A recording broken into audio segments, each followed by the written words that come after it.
空氣裡彌漫着一股揮之不去的淡淡焦雨味，就像是橡胶在柏油路上摩擦過熱後散發出的刺鼻感，混合着台北春末特有的潮濕與悶熱。闕恆遠獨自坐在大安區巷弄內的一間高層餐廳裡，這間餐廳開在商業大樓的14樓，是以堅斥巨資所打造的雙層抗蝕強化玻璃所組成的景觀大窗。從這個高度望出去，台北市的屋頂形成了一片高低起伏的灰色海洋，柏油路面在有些陰暗的天空下顯得非常油亮。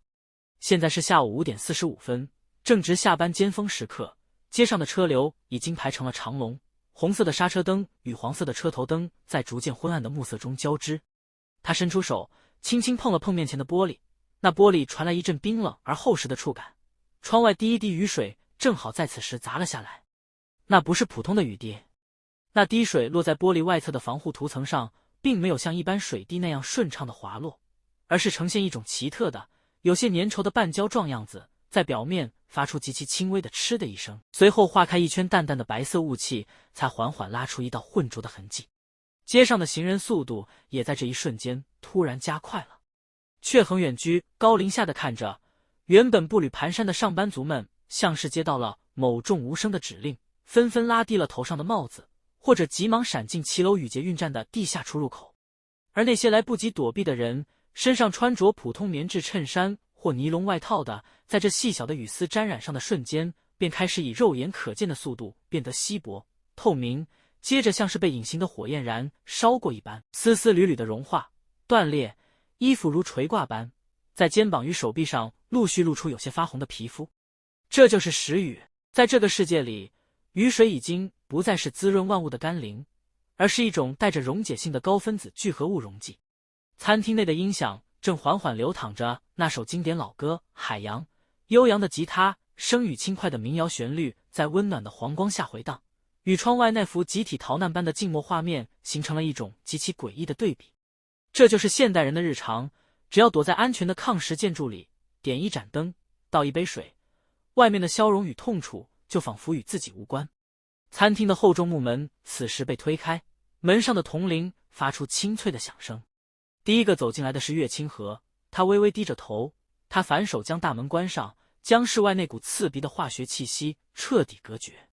岳清河轉過身，一眼就看見了坐在窗邊的闕恆遠，那雙溫柔的眼眸裡頓時泛起了一抹安心的笑意。他一邊朝着座位走來，一邊伸手解開身上那件厚重的、泛着淡淡銀色反光的特制複素防護外衣。那件外衣的肩膀處有幾處明顯的斑駁痕跡，那是剛才在巷子裡不小心被飄落的雨絲吻到的代價。外面雨勢開始變大了，幸好捷運站出來走7樓，還算撐得住。岳清河一邊說着，一邊將沉重的防護外衣掛在椅背上。它裡面穿着的是一件淡粉色的抗蝕功能內層衣，這種衣服為了追求完全的防護，材質異常緊身，能完美的勾勒出他的纖細身形與柔和的頸部線條。他坐了下來，將隨身攜帶的那把沉重的金屬扶素傘靠在桌邊，伸手端起闕恆遠幫他倒好的溫水，輕輕抿了一口。其他人呢？寧雪他們出發了嗎？岳清河放下水杯，輕聲問道。寧雪說他剛停好車，沐雨和應蘭應該也快到了吧？闕恆遠看着他，眼神裡帶着一絲溫和。話音剛落，大門再次被推開，伊寧雪快步走了進來，她的神情冷靜，甚至帶着一絲與年齡不符的警覺。進店後，她沒有立刻走向座位，反而是先站在门口那拍了拍防護衣上的水珠，確認沒有殘留的時雨液體之後，才將那件深灰色的防護服脫下。西屯路那邊的地下排水孔好像有點堵塞，積水有些嚴重，車輪防護蠟消耗的比想象中預期還快。伊寧雪坐到闕恆遠的另一側，眉宇間帶着淡淡的疲憊，但看着闕恆遠時，眼神深處那股固執的依戀卻怎麼也藏不住。沒事就好，車子等回去後我再幫你檢查。闕恆遠說道。伊寧雪點了點頭，緊繃的肩膀這才稍微放鬆了些。她裡面穿着是黑色高領的防護內衣，更顯得她膚色白皙。哎呀，這雨真的是越來越討厭了，人家剛做好的指甲差點又被毀了。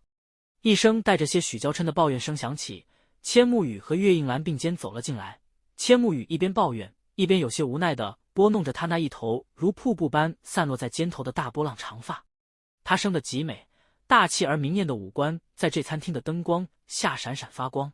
她將一件純白色的高檔防護衣脫下，裡面是一件剪裁精致的緊身抗時針織衫。即使在這種世界裡，她依然努力讓自己看起來優雅而充滿女人味。而走在她身邊的月映蘭則顯得靈動許多。月映蘭一進來就直接湊到闕恆遠身邊，整個人像是找到了依靠似的。恆遠，我跟你說，剛剛在路上有一輛車開得超快，濺起來的水花都差點打到我的防護面罩上，嚇死我了。月映蘭一邊說着，一邊拉着闕恆遠的衣袖，眼巴巴地看着他，那雙靈動的大眼睛裡滿是尋求安慰的神情。這不是漠視嗎？下次出門安全帽的面罩一定要拉好。闕恆遠無奈地笑了笑，伸手輕輕拍了拍他的手背。單单這個細微的動作，就讓坐在桌邊的其餘三女眼神微微閃爍了一下。月清河微微低頭，手指輕撫着水杯的邊緣。伊寧雪則轉過頭，冷靜地看着窗外越來越密集的雨絲，只是交疊在膝蓋上的雙手微微緊了緊。千木雨則優雅地挑了挑眉，嘴角帶着一抹似笑非笑的弧度，端起菜單翻閱了起來。這就是他們五人從小到大分不開也理不清的羈絆。在長達這10幾年的歲月裡，從無憂無慮的校園時光到如今這個被時雨籠罩的壓抑社會，4位女孩都將所有的心思全繫在同一個男人身上。而闕恆遠則像是一座穩固的錨，在這個隨時可能將人消融的世界裡，小心翼翼地維持着五人之間微妙而平衡的溫度。好了，先點餐吧，今天難得聚在一起，不聊那些煩人的語了。千木雨將菜單轉向餐桌中央，試圖打破這短暫的微妙氣氛。等點完餐後，服務生送上了精致的前菜與紅酒。在這年代裡，餐廳所使用的蔬菜都是在地下無塵室利用人工光源水耕栽種出來的，沒有沾染過一滴地表的食慾。而肉類也經過了嚴格的化學毒素檢測才能制作成餐點。對了，5一連假快到了，我們之前不是說要去山林溪避暑嗎？岳清河一邊細心地幫大家把麵包切片，一邊輕聲提起了話題。氣候預報我有看過了。伊寧雪接過麵包，冷靜地開口。南投那邊因為森林覆蓋率高，初期的時雨毒數一直都比台北低，但是山區容易有午後濃霧，霧氣裡如果混合了酸蝕微粒，能見度和防護衣的降解速度會變快。如果要去，那車子的氟素噴霧要多帶2罐。哎呀，寧雪，你不要每次一開口就跟環境局的報告書一樣嗎？月映蘭用叉子戳着盤子裡的沙拉，嘟着嘴說道：我們是過去度假的夜，我聽說山林溪那邊的繡球花今年演化出了很特別的蠟質表皮，下雨的時候，雨水在葉子上面化成煙的樣子，看起來會像仙境一樣。我想去看，那是因為葉片在分泌抗體，並不代表好玩。